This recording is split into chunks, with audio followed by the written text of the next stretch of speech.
చేసినాయని చెప్పి ఒక్కసారి ఆ మహనీయులను గుర్తు చేసుకుంటూ మహనీయుల పండుగని చెప్పుకొని మళ్ళీ మనం కూడా భవిష్యత్ తరాల వారికి చక్కటి బునాది వేసి వారిని ముందు నడిపించాల్సిన బాధ్యత మనం తీసుకోవాలా. వారు కన్న కలలు నిజం చేయాలని చెప్పేసి కూడా ఇలాంటి చక్కటి కార్యక్రమం ఏర్పాటు చేయడం అనేది మామూలు విషయం కాదు.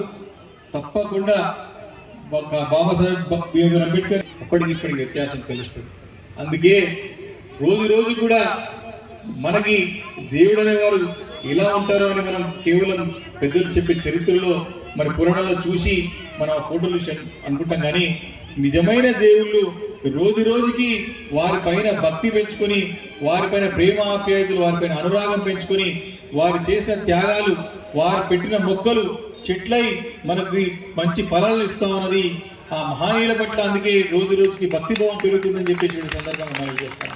అందుకే ఈ రోజు చూసినట్టయితే వాడల ఏ గ్రామం పోయినా ఎక్కడ వెళ్ళినా బాబాసాహెబ్ బిఆర్ అంబేద్కర్ గారి విగ్రహాలు కనపడతాయి, జ్యోతిరావు పూలే గారి విగ్రహాలు కనపడతా ఉన్నాయి.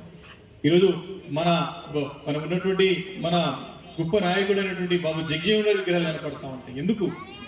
ఎందుకంటే వారు చాలా కష్టపడి ఎన్నో కళలు కానీ ఎన్నో పోరాటాలు చేసి ఎన్నో త్యాగాలు చేసి ఎన్నో అవమానాలు పడి భవిష్యత్ తరాల వారు మాలాగా బాధపడవద్దు, భవిష్యత్ తరాల వారు మాలకు ఇబ్బంది పడొద్దు, భవిష్యత్ తరాల వారు మాలకు అవమానపడొద్దు అని చెప్పేసి వాళ్ళు ఎన్నో కష్టాలు పడి ఇంత చక్కటి మరి రోజులు ఇంత చక్కటి వెలుగుని నింపిన నాయకులు మన మహనీయులు.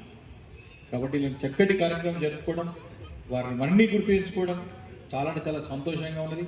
కాబట్టి వారు కన్న కళలు, వారి యొక్క ఫలాలు, వాళ్ళ కష్టం చేసిన ఫలాలు మనం అందుకుంటా ఉన్నాం. తప్పకుండా దీన్ని భవిష్యత్ తరాల వారికి అందించే బాధ్యత మనందరం తీసుకోవాల్సిన